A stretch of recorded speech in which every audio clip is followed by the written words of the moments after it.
Hi and welcome back. My name is Amy Sweezy. While the NBAA looks forward to its 75th anniversary next year, our next guest is president of the National Aeronautics Association. Now, listen to this statistic. This organization was founded only 2 years after the Wright brothers took their first flight, and they are looking ahead to 117 years of membership. Welcome to NBAA TV. We have Greg Principato, president of NAA. Thank you for having me. Yes. Thank you for having me. All right. So, 2 years. 2 years. I mean, the Wright brothers had just done their thing, and then your organization came into existence. Right. Really about a year and a half. And a lot of people didn't believe it happened. People can't fly. This didn't happen. What do you mean? Bicycle mechanics, North Carolina, Dayton. This didn't happen. And because they couldn't watch it on TV. Well, right. Couldn't see it on their cell phone. It's interesting, they had photographers there. They were smart enough to have photographers there. Now, these days it would have been on Twitter right away or something. Right. They had the photographers there. A lot of those pictures, though, hadn't been seen for years afterwards for reasons I don't know.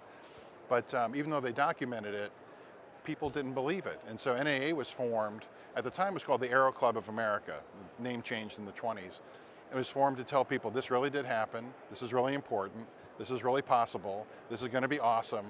And there's a lot of benefit to the United States of America and to the world with this new technology. So to really get people familiar with it. All right, so you guys have been around for a long time. A long now, time. one of the things that you're doing here this week at NBAA is presenting an award to Gulfstream, which unfortunately Gulfstream couldn't be here because of the pandemic. But tell us a little bit about this award. It's for sustainability, right?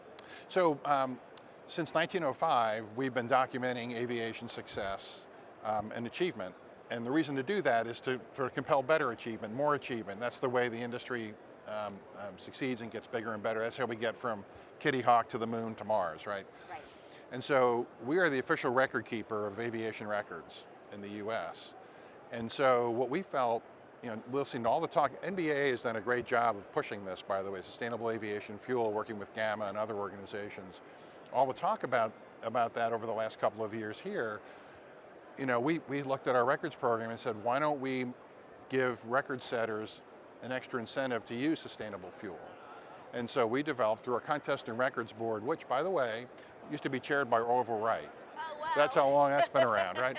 And they developed a program where if you set a record using sustainable aviation fuel, you will also get the Sustainable Wings certificate added to your record certificate. And Gulfstream was the first. They've flown 2 flights that have been certified as national records. We're waiting for them to be certified as world records, and 2 other flights that they've put in claims for that we haven't examined yet.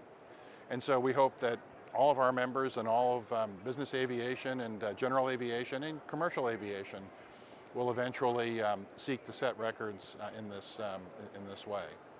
And one of the cool things about it, by the way, is that it's not some sort of less than record. It's not, okay, we don't have a SAF record thing over here and some kind of real one over here. The SAF records can break and have broken records with just traditional 100% fuel, just traditional jet fuel. Oh, interesting. Yeah, so there's no special treatment or anything.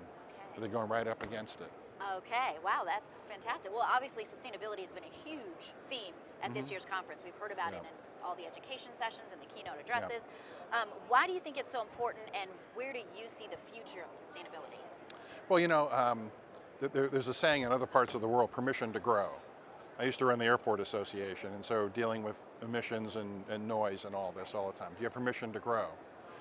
And if aviation wants to continue to grow, we're going to have to continue to innovate. And people are going to demand that the way they fly and the places they fly from are doing it in an economically and environmental sustainable way. They're demanding it, and so we have to meet that demand. The cool thing about aviation, I think, I talked about this at your luncheon yesterday as well, is that a lot of the advances, less noise, composite materials on planes to make them more efficient, less fuel burn, less emissions, have been done not just with government mandates, although those play a role sometimes, or regulations, but because the industry really has, whether it's for economic reasons or societal or whatever, the industry acts. The aviation industry has a fabulous proactive record of acting on making itself more sustainable and more environmentally friendly. It's not well enough known. I think we need to do a better job of telling that story. But in the meantime, we can't sit still. And so I was just listening to a presentation over there about urban air mobility. noise is a huge issue, and they were talking about 38 decibels, which is basically you can hear a bird chirping over that. Wow. That's incredible. That's amazing. So things that people didn't think were even possible 20 years ago, here we are. So where can we be in the future, right? Well, and I applaud NBAA for its commitment with Gamma and the international organization for by 2050 to be carbon net zero. And I think that's huge. The And ultimate so, goal. yeah. So tell me a little bit more about the relationship of your organization with NBAA.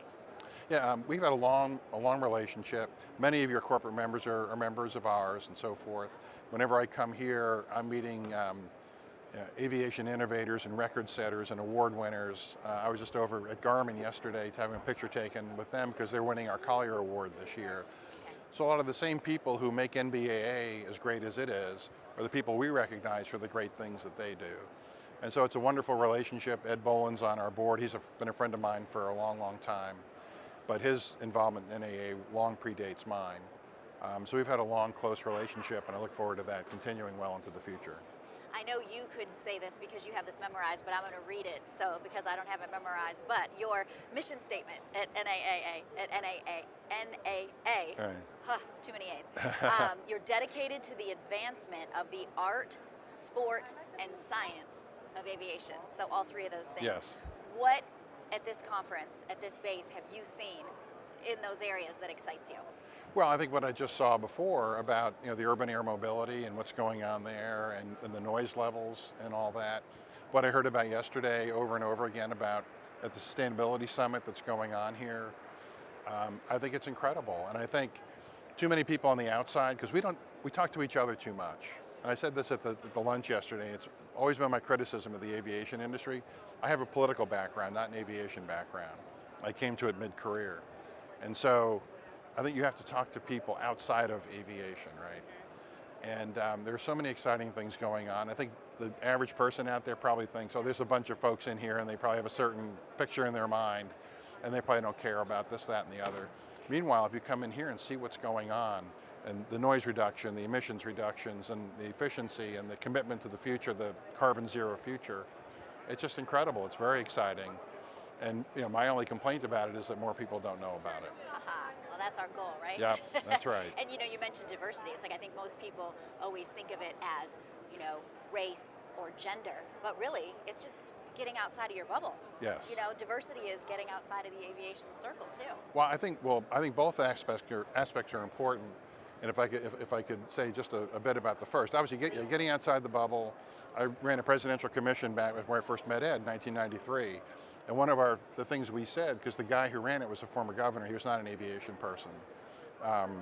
All the other people on there were aviation people, and I was executive director. And we would just tell them, we got to tell these stories outside. We're talking to each other too much. We need to tell these stories outside. The press, the public, and the politicians, my old boss used to say, are the people who need to know to hear these stories. You talked about overall diversity too. Very involved with a number of efforts to bring more women, more communities of color, and so forth into aviation. And you have to make them understand there are people. There's a future for them there. You can't beat it if you can't see it.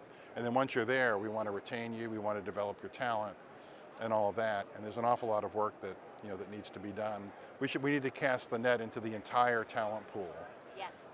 Not just, I'm a middle-aged guy with white hair, right? So there are lots of people like me around here, but we need to cast that net broader because there are so many talented people out there who want to be in our business or who would love to be in our business if they just knew there was a place for them. And how to get there, that path. Right. What are some of your organization's upcoming events? Exciting things ahead? Yeah, and in just about a few weeks, we're presenting the Collier Trophy, which has been presented since 1911. For the greatest achievement in aeronautics or astronautics in the preceding year in actual use, that's the criteria, to Garmin for their Autoland system, which is a fabulous system. The pilot's incapacitated. I don't know how to fly, but I'm in the passenger seat. I can press this button, and the plane will find the nearest airport and safely land it. And one of these days, some of the general aviation, safety issues or whatever, a lot of times if pilots are overwhelmed by the conditions or whatever, this kind of technology can really help make general aviation even safer. It's a fabulous new technology. The Wright Brothers Memorial Trophy, which we've given since 1948, is going to Charlie Bolden, former NASA administrator and fabulous human being. Can't wait to do that. He won it last year, but we couldn't present it. Right, So because of COVID. we'll present it this year.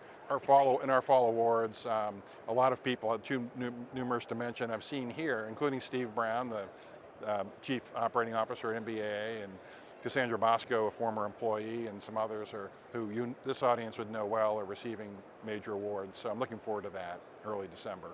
All right, that's exciting. Yep. Thank you so much for Thank being you. here. Greg Principato, President of National Aeronautic Association. Thanks for joining us. My name is Amy Sweezy. You're watching NBAA TV.